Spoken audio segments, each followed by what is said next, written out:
Hello everyone, welcome back to my channel. ഇന്ന് ഞാൻ വന്നിട്ടുള്ളത് ഒരു സ്പെഷ്യൽ ആയിട്ടുള്ള ചിക്കനും പൊട്ടാറ്റോയും വെച്ചിട്ടുള്ള ഒരു റോളിൻ്റെ റെസിപ്പിയുമായിട്ടാണ്. അപ്പോൾ നമുക്ക് ഈ റോൾ എങ്ങനെ ഉണ്ടാക്കാമെന്ന് നോക്കാം. അതിനുവേണ്ടി ആദ്യം ഞാനൊരു പാത്രം എടുത്ത് ഇതിലേക്ക് 3 ടേബിൾ സ്പൂൺ ഓയിൽ ഒഴിച്ച് ചൂടാക്കുന്നുണ്ട്. ഓയിലൊന്ന് ചൂടായി വരുമ്പോൾ ഇതിലേക്ക് ഞാൻ ഒരു വലിയ സവാള ഇതുപോലെ അരിഞ്ഞത് ഇട്ട് കൊടുക്കുന്നുണ്ട്. ഒരു വലിയ ക്യാപ്സിക്കം, 1 കപ്പ് വേവിച്ചെടുത്ത ഗ്രീൻ പീസ്, 3 പച്ചമുളക്, 1 ടീസ്പൂൺ ഇഞ്ചി വെളുത്തുള്ളി പേസ്റ്റ്, 1/2 ടീസ്പൂൺ കുരുമുളക് പൊടി, 1/2 ടീസ്പൂൺ ഉപ്പ്. ഇതെല്ലാം ചേർത്ത് ഇതിനെ നമുക്ക് നന്നായി ഒന്ന് മിക്സ് ചെയ്തെടുക്കാം.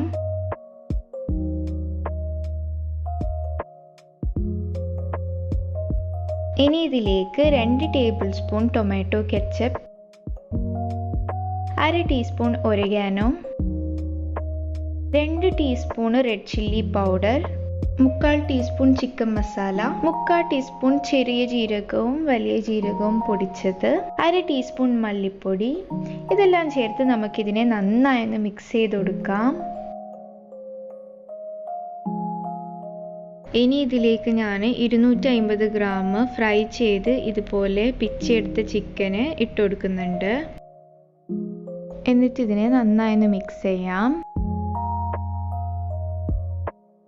ഇനി ഇതിലേക്ക് ഞാൻ ഒരു മീഡിയം സൈസ് പൊട്ടാറ്റോ ഇതുപോലെ വേവിച്ച് സ്മാഷ് ചെയ്തത് ഇട്ട് കൊടുക്കുന്നുണ്ട്. എന്നിട്ട് ഇതിനെ ഞാൻ നന്നായി ഒന്ന് മിക്സ് ചെയ്ത് കൊടുക്കുന്നുണ്ട്.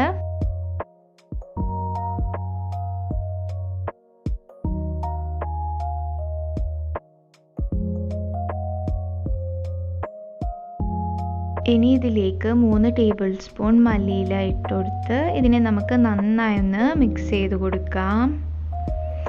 അങ്ങനെ നമ്മുടെ ഫില്ലിംഗ് ഇവിടെ റെഡി ആയിട്ടുണ്ട്. ഇനി നമുക്കിതിനെ മാറ്റി വെക്കാം.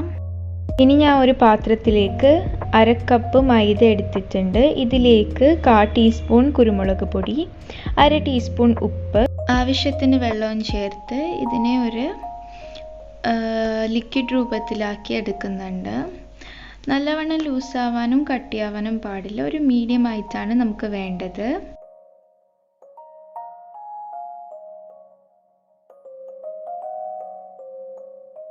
ഇനി റോൾ ഉണ്ടാക്കാൻ വേണ്ടി ഞാൻ ഇതുപോലെ സമോസ ഷീറ്റിനെ 2ആയിട്ട് മുറിച്ചെടുത്തിട്ടുണ്ട്. ഇനി ഇതിൽ നിന്ന് ഒരു സമോസ ഷീറ്റിലേക്ക് ഞാൻ നമ്മളുണ്ടാക്കിയ മൈദയുടെ ബാറ്ററിന് കുറച്ചെടുത്ത് ഇതുപോലെ ഇതിൻ്റെ എൻഡിലായി പുരട്ടി കൊടുക്കുന്നുണ്ട്. ഇനി നമ്മൾ ഉണ്ടാക്കിയ ഫില്ലിങ് ഇതുപോലെ റോൾ ചെയ്തെടുത്ത് നമുക്ക് ഇതിൻ്റെ അറ്റത്തായി ഇതുപോലെ വെച്ച് നമുക്കിതിനെ റോൾ ചെയ്യാം. നല്ല ടൈറ്റിലായിട്ടൊന്ന് റോൾ ചെയ്യണം. എന്നിട്ട് ഇതുപോലെ ഇതിനൊന്ന് സീൽ ചെയ്യാം. ഇനി നമ്മൾ ഉണ്ടാക്കിയ ഫില്ലിങ് ഇതുപോലെ ഇതിനെ നിറച്ച് കൊടുക്കാം.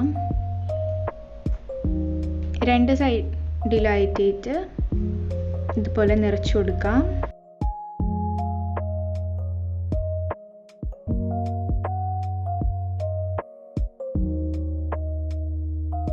ഇനി റോളിനെ നമ്മൾ ഉണ്ടാക്കിയ മൈദയുടെ ബാറ്ററിലേക്ക് മുക്കിയിട്ട് ബ്രെഡ് ക്രംസിൽ ഇതുപോലെ ഒന്ന് കോട്ട് ചെയ്ത് ഒന്നും കൂടി മൈദയുടെ ബാറ്ററിലേക്ക് മുക്കിയിട്ട് ബ്രെഡ് ക്രംസിലിട്ട് കോട്ട് ചെയ്യാം. ഇതുപോലെ മറ്റേ സൈഡ് നമുക്ക് ആക്കിയെടുക്കാം.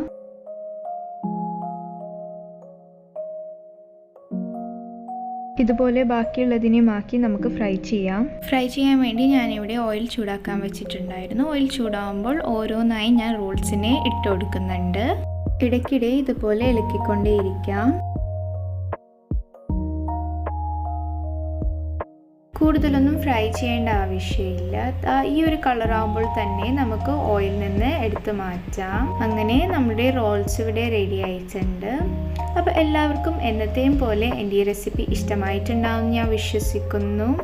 ഇഷ്ടപ്പെട്ടാൽ ലൈക്ക് ചെയ്യാൻ മറക്കില്ലേ. പിന്നെ ഇത് നിങ്ങൾ ഇതുവരെയായിട്ടും ട്രൈ ചെയ്തിട്ടില്ലെന്നുണ്ടെങ്കിൽ തീർച്ചയായും ഈ ഇഫ്താറിന് ട്രൈ ചെയ്ത് നോക്കണേ. അപ്പോൾ അടുത്തൊരു വീഡിയോയുമായി ഞാൻ വരുന്നവരേക്കും ഗുഡ് ബൈ.